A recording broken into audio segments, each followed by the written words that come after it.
to the Castaways, or the Children of Captain Grant, by Jules Verne, Book 3, Chapter 18. A Discouraging Confession. As soon as the quartermaster was brought into the presence of Lord Glenarvan, his keepers withdrew. "You want to speak to me, Ayrton?" said Glenarvan. "Yes, my lord," replied the quartermaster. "Did you wish for a private interview?" "Yes, but I think if Major McNabbs and Mr. Paganel were present it would be better." "For whom?" "For myself." Ayrton spoke quite calmly and firmly.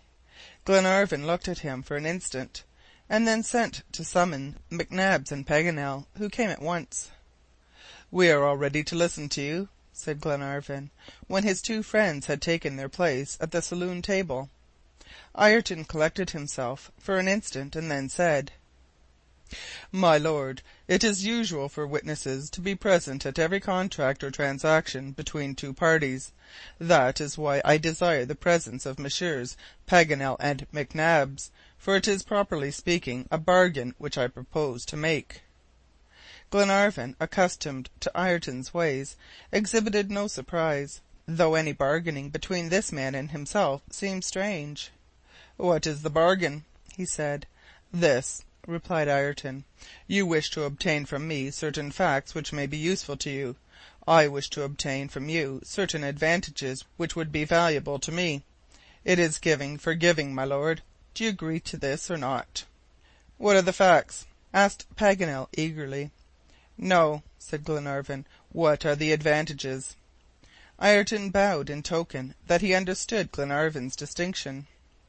"These," he said, "are the advantages I ask.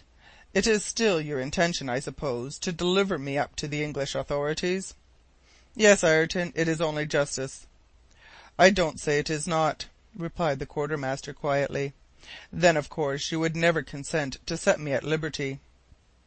Glenarvan hesitated before replying to a question so plainly put. On the answer he gave, perhaps the fate of Harry Grant might depend.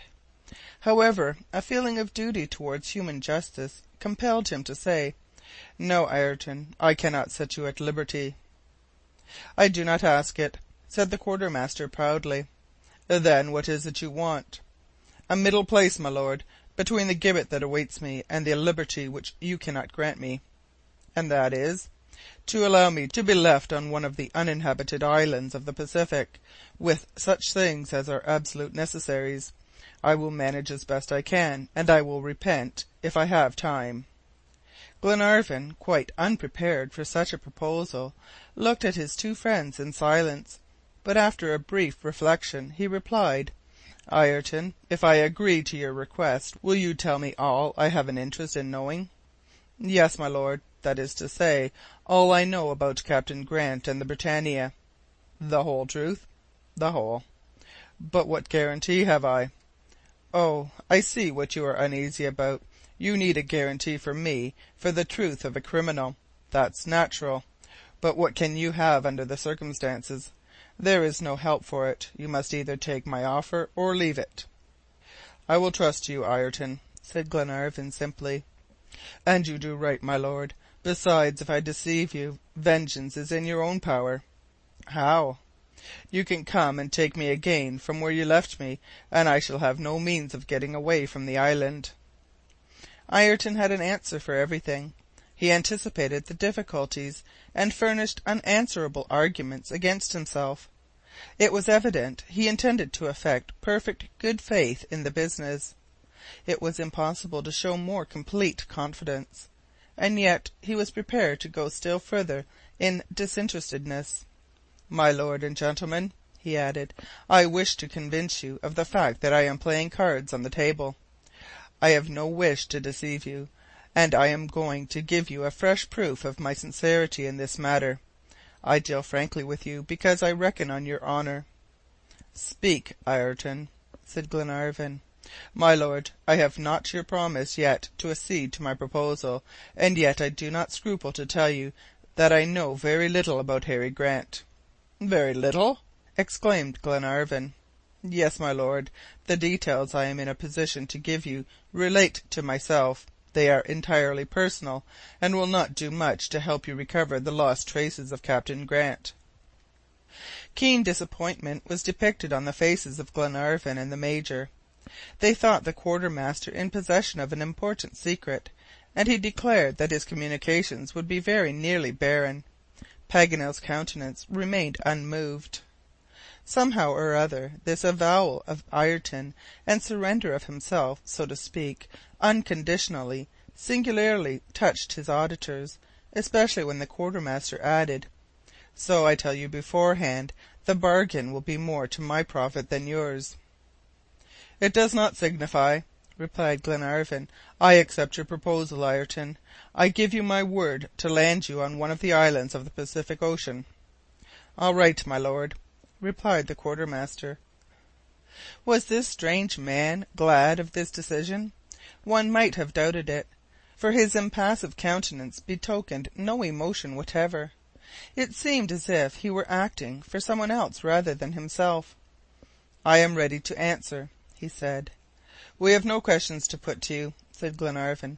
"Tell us all you know, Ayrton, and begin by declaring who are you." "Gentlemen," replied Ayrton, "I am really Tom Ayrton, the quartermaster of the Britannia. I left Glasgow on Harry Grant's ship on the 12th of March, 1861.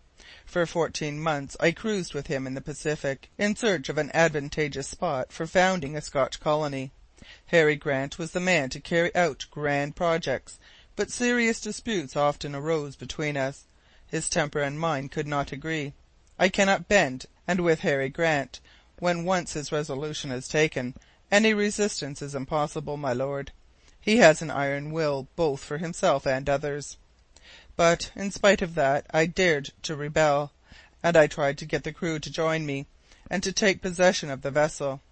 Whether I was to blame or not is of no consequence. Be that as it may, Harry Grant had no scruples, and on the 8th of April, 1862, he left me behind on the west coast of Australia." "Of Australia?" said the Major, interrupting Ayrton in his narrative. "Then of course you had quitted the Britannia before she touched at Callao, which was her last date." "Yes," replied the quartermaster, "for the Britannia did not touch there while I was on board. And how I came to speak of Callao at Paddy O'Moore's farm was that I learned the circumstances from your recital." "Go on, Ayrton," said Glenarvan. "I found myself abandoned on a nearly desert coast, but only 40 miles from the penal settlement at Perth, the capital of Western Australia. As I was wandering there along the shore, I met a band of convicts who had just escaped, and I joined myself to them. You will dispense, my lord, with any account of my life for 2 years and a half. This much, however, I must tell you, that I became the leader of the gang, under the name of Ben Joyce. In September 1864, I introduced myself at the Irish farm, where I engaged myself as a servant in my real name, Ayrton. I waited there till I should get some chance of seizing a ship. This was my one idea. 2 months afterwards the Duncan arrived. During your visit to the farm you related Captain Grant's history, and I learned then, facts of which I was not previously aware, that the Britannia had touched at Callao, and that her latest news was dated June 1862, 2 months after my disembarkation, and also about the document and the loss of the ship somewhere along the 37th parallel, and lastly, the strong reasons you had for supposing Harry Grant was on the Australian continent. Without the least hesitation, I determined to appropriate the Duncan, a matchless vessel, able to outdistance the swiftest ships in the British Navy. But serious injuries had to be repaired. I therefore let it go to Melbourne, and joined myself to you in my true character as quartermaster, offering to guide you to the scene of the shipwreck, fictitiously placed by me on the east coast of Australia. It was in this way, followed or sometimes preceded by my gang of convicts. I directed your expedition towards the province of Victoria. My men committed a bootless crime at Camden Bridge, since the Duncan, if brought to the coast, could not escape me, and with the yacht once mine, I was master of the ocean. I led you in this way, unsuspectingly, as far as the Snowy River. The horses and bullocks dropped dead one by one, poisoned by the gastrolobium. I dragged the wagon into the marshes, where it got half buried, at my instance, but you know the rest, my lord, and you may be sure that but for the blunder of Mr. Paganel, I should now have commanded the Duncan. Such is my history, gentlemen.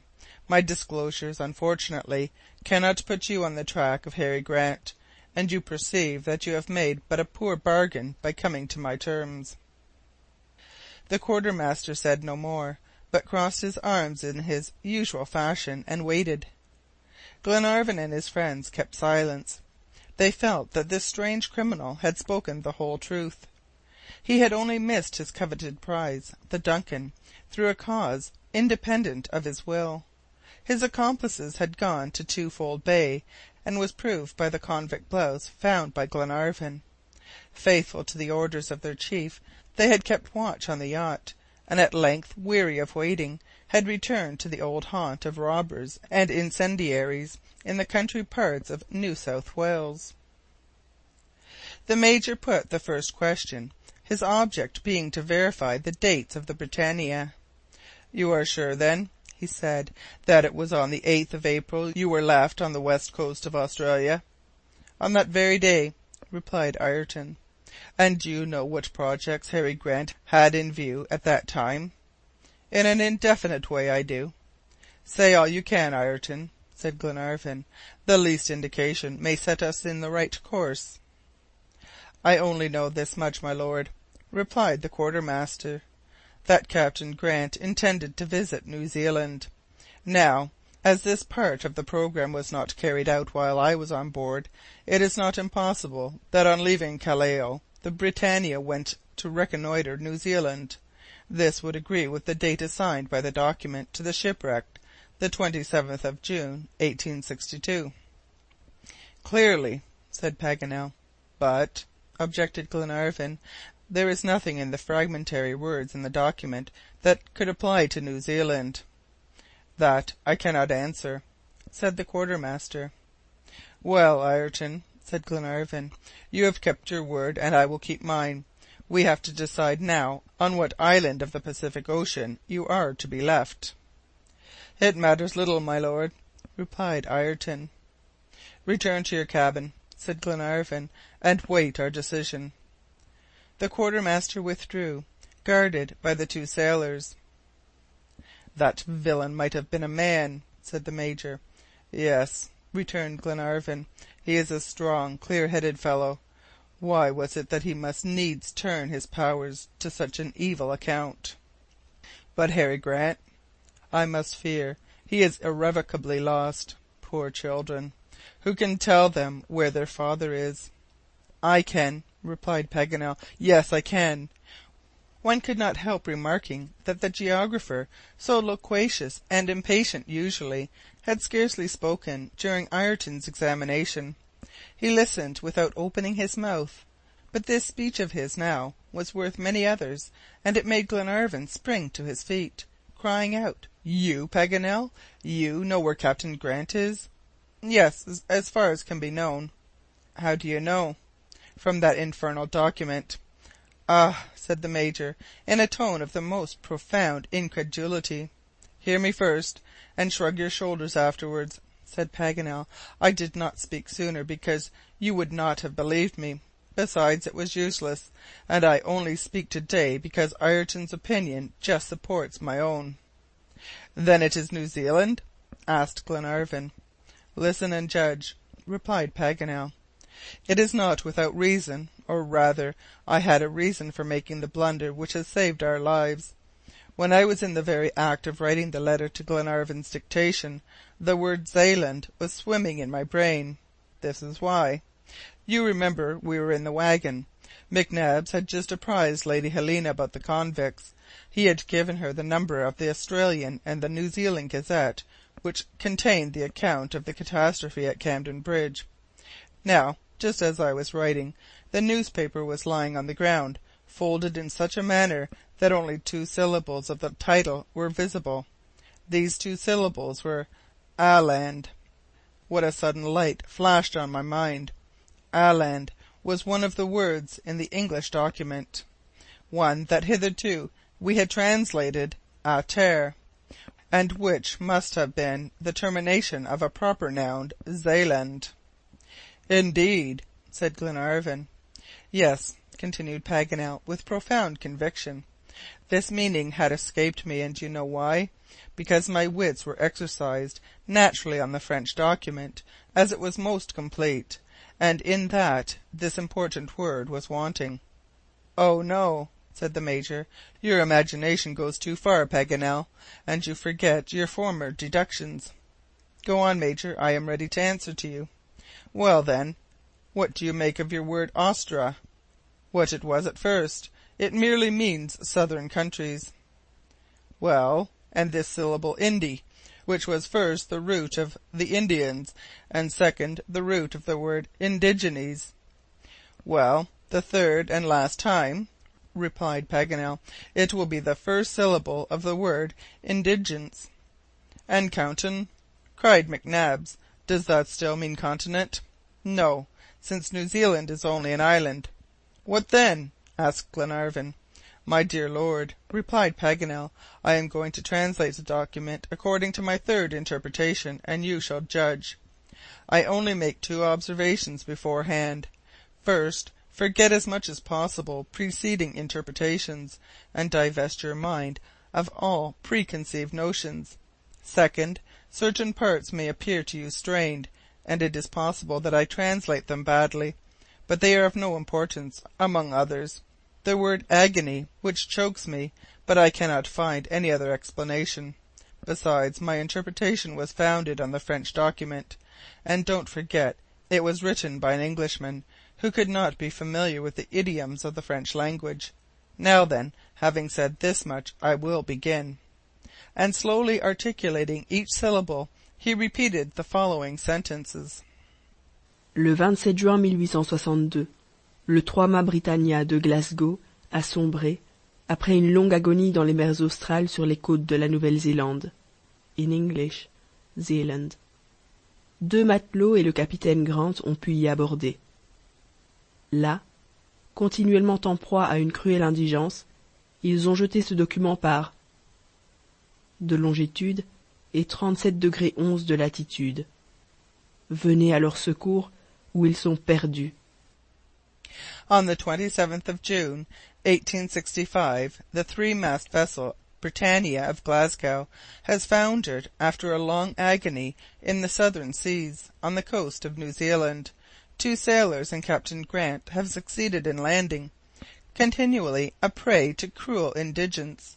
They have thrown this document into the sea in blank longitude and 37° 11' latitude.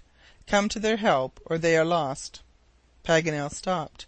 His interpretation was admissible, but precisely because it appeared as likely as the preceding, it might be as false. Glenarvan and the Major did not then try and discuss it.